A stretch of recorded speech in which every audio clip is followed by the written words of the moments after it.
Matrioshka. On va peut-être aussi donner la parole à la salle dans une interactivité qui est à la base d'ailleurs du jeu vidéo pour être le héros, l'héroïne de sa propre question. Est-ce qu'il y a une réaction dans la salle? Est-ce que quelqu'un souhaite poser une question? Il s'est dit quand même beaucoup de choses, hein. On a tenté de définir ce que c'était que le métavers. Il y a une question au fond de la salle. On a parlé des problématiques environnementales. Je vous écoute. Votre prénom? Sylvia. Vous n'êtes pas dans la bonne salle. Ici, c'est Fanny. Non, Sylvia, je vous écoute. Alors, je voudrais savoir déjà qu'est-ce que c'est un téléphone éthique. Je ne sais pas. Et ensuite, une deuxième question. Vous dites que les sociétés contrôlent la durée d'utilisation. Je n'ai pas bien compris. C'est l'utilisateur finalement qui garde la main sur la durée d'un jeu vidéo. Comment est-ce que vous allez faire pour dire au bout de 2 heures, il faut l'arrêter, au bout des 7 heures, 8 heures je ne comprends pas bien. Alors, 2 secondes, deux questions à 2 personnes différentes. Laurence, sur le téléphone éthique. Donc là, je citais l'exemple de Fairphone qui essaye justement de faire en sorte que, notamment du côté de l'extraction des minerais et de l'exploitation humaine qui est faite dans ce moment extractiviste, eh bien, de faire en sorte de réguler aussi ce marché du travail du côté de toute la filière ressources minières. Donc voilà, donc c'est... Et disons que c'est intéressant de voir qu'on peut réouvrir voilà, les modes de production depuis l'entrepreneuriat lui-même. Ça fait partie des acteurs. Il y a des acteurs associatifs, des acteurs entrepreneuriaux, des acteurs éducatifs et des citoyens.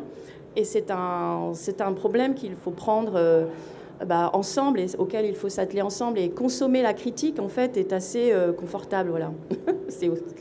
Donc, et petit complément par rapport au Fairphone, c'est aussi cette idée de la low-tech, de la slow-tech, et de se dire que par exemple un téléphone peut être utilisé juste pour téléphoner et pas forcément pour aller sur quantité d'applications, pour être un appareil photo, pour être une caméra, etc. Donc concevons finalement un outil simple. S'il est juste là pour téléphoner, il demande moins de matières premières, il demande moins de ressources énergétiques et peut être utilisé pour sa fonction initiale. Déborah, pardon. Juste que justement du côté des innovations entrepreneuriales, on a une licorne de l'économie sociale et solidaire en France, parce qu'il n'y a pas que des licornes start-up, donc qui s'appelle Télécope. Alors ils ont un modèle intéressant justement de en fait sensibiliser au poids économique de la data, parce que ça a aussi un poids écologique, et donc ils jouent sur le signal prix de la data. Et donc ça s'appelle Télécope, et vous avez un forfait de base sur des fonctions de communication. Et puis, tout ce qui va peser en poids, en données, vous est finalement facturé, non pas de façon illimitée, comme c'est le cas aujourd'hui. Et donc, voilà. Donc, c'est une façon de prendre en considération le fait que, oui, regarder des heures de Netflix, ça a un coût. Et donc, c'est un modèle aussi intéressant du côté des infrastructures réseau. Voilà. On peut dire qu'il y a de l'innovation qui essaye de redéfinir un petit peu les modèles d'affaires avec une prise en considération de l'empreinte environnementale qui existe. Voilà, il y a de l'innovation aussi du côté des entreprises. Oui. Ça fait partie des acteurs voilà. Et c'est intéressant de voir que parfois le progrès, ça peut être juste simplement de reconcevoir un téléphone qui sert à téléphoner et uniquement à téléphoner. Par rapport à la deuxième question. On sait très bien qu'il y a certains jeux où les joueurs peuvent jouer 100 heures. Il y a certains jeux où ils peuvent jouer de façon complètement illimitée et d'autres jeux où finalement l'expérience de jeu, elle dure 7 heures. Elle est plutôt courte. On sait aussi qu'il y a différentes typologies de joueurs. Des joueurs qui passent beaucoup de temps et d'autres non. Donc on peut choisir de distribuer de différentes façons en fonction des types de jeux et aussi orienter nos consommateurs vers différents modes d'achat de nos jeux. Voilà, j'espère que vous avez obtenu des réponses. Alors oui, on a 2 questions pour monsieur. Bonjour, parfait. Sébastien, du coup pas du tout les mêmes prénoms encore une fois. Bienvenue Sébastien. Merci, et merci pour tout ça, c'est hyper intéressant. Justement, je m'entends en écho. Pour revenir sur le coût environnemental du numérique, à côté de ça, je me dis, justement, il y a un auteur qui s'appelle Rob Hopkins qui théorise énormément les villes en transition et qui part du principe de se dire, en fait, aujourd'hui, on n'est plus en capacité d'imaginer. Et pourtant, si on veut construire le monde de demain, il faut pouvoir l'imaginer aujourd'hui. Et donc, à la fois, en effet, j'entends le coût du numérique. Je me demande aussi comment le numérique peut être cet outil qui nous permet de réimaginer des futurs souhaitables. Est-ce que vous pensez que c'est vraiment quelque chose que le numérique permet, ou au final, pas tant que ça? Alors la question du numérique comme remède pour justement tenter d'imaginer un monde meilleur, mais un vrai monde meilleur, pas dans sa vision technocritique. C'est ce qu'on a commencé à développer avec justement Fairphone, Télécope, et puis la mention de tout cet univers des low-tech.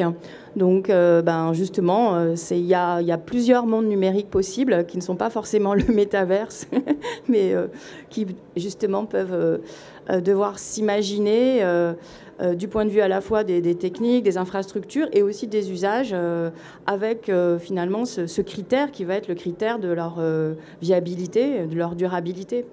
Et donc, parce que l'empreinte environnementale du numérique augmente pas seulement en termes de CO2, mais en termes justement de matières premières, d'empreinte hydrique par exemple. Voilà, pour faire des composants électroniques, il faut de l'eau. On a une sécheresse en Taïwan et ça crée une crise en ce moment sur ce secteur-là aussi. Donc voilà, il y a cette prise en considération d'amoindrir l'empreinte environnementale, de faire atterrir le numérique, comme dirait Bruno Latour, hein, en prenant en compte tous les facteurs d'impact, et donc d'imaginer un autre monde numérique connecté qui n'est pas forcément ce monde très impactant qui est à mon avis le monde plutôt du métaverse, blockchain, etc. Même si bien sûr du côté des crypto-monnaies, ça fait partie des acteurs qui sont très soucieux de leur empreinte notamment énergétique, puisque ça leur coûte de l'argent de payer cette énergie pour faire fonctionner leurs mineurs, leurs machines à déchiffrer les chiffrements. Donc ce sont aussi des acteurs qui se posent aussi ces questions. Tezos et sur d'autres proof de concept, enfin proof of history comme ils l'appellent, pour chiffrer leurs transactions.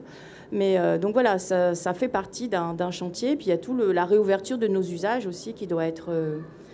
on est très réflexif vis-à-vis de nos usages parce qu'on nous bassine avec le fait que c'est addictif, hein, que ça capture notre attention. Eh bien, on peut aussi être très réflexif par rapport finalement au coût écologique de nos pratiques numériques. Donc, cette écologie de la communication, elle est à la fois bonne pour nous, pour notre entourage et pour le fait d'habiter ensemble sur une planète qui reste viable et habitable et respirable, etc. Juste petite parenthèse, ça me faisait penser, il y a aussi une autre dérive qu'on entend parfois, qu'on appelle le technosolutionnisme.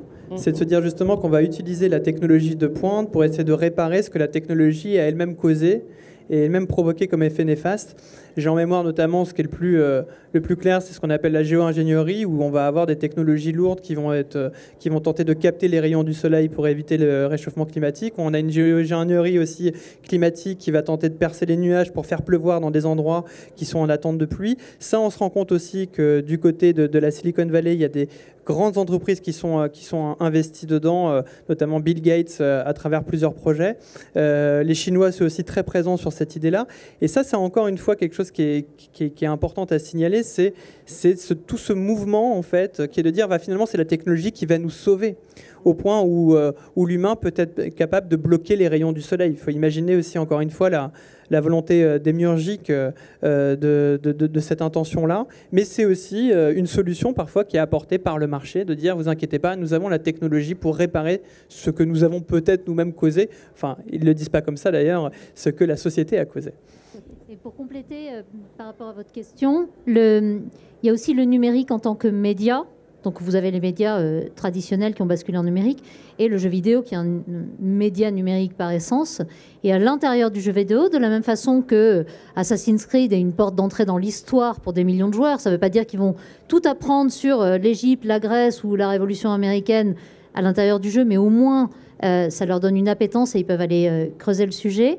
De la même façon, certains jeux peuvent être une porte d'entrée sur des sujets qui peuvent être des sujets de société, des sujets écologiques. Et on a certains jeux sur lesquels on a déjà cette passerelle qui est faite.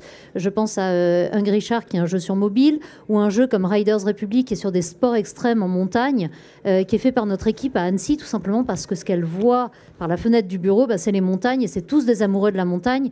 Et ils ont envie de la décrire et de faire que les gens l'aiment, cette montagne. Et à partir du moment où on aime quelque chose, on a plus envie de le préserver. Donc en fait, il peut y avoir des sensibilisations. On a une équipe entière qui travaille sur tout ce qui est positive play. Donc en fait, le jeu positif, le jeu à impact positif, maintenant on ne peut pas faire semblant. Donc c'est pour ça qu'on n'a pas sorti des jeux aujourd'hui qui vont protéger l'environnement. En tout cas, on n'a pas cette prétention.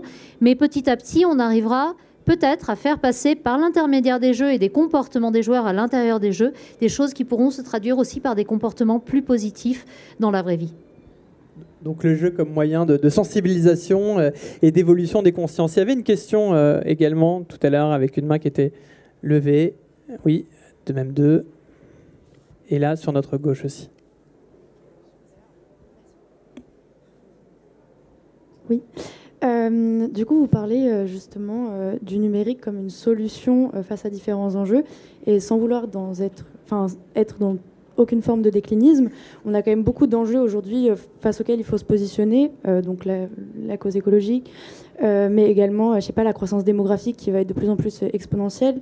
Est-ce que finalement, ça, au-delà d'être une solution, ça va devenir nécessaire justement pour nos sociétés à venir pour pouvoir continuer de se développer, comme par exemple, vous parliez de Ready Player One, c'est un peu ce qu'on voit justement dans une société qui a été tellement malmenée, des gens qui vont être obligés de vivre dans des très petits endroits pour finalement aller vivre dans des univers parallèles où on peut avoir une vie totalement différente. Alors là, c'est cette notion effectivement presque de science-fiction, mais qu'il est pas tant que ça, de est-ce que le monde virtuel pourrait être demain un refuge pour continuer à vivre parce que la vie dans le monde réel serait plus vivable?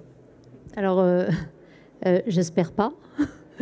Nous, ce qu'on voit dans les jeux et toutes les études qu'on fait, par exemple, sur est-ce que c'est bien ou pas de jouer?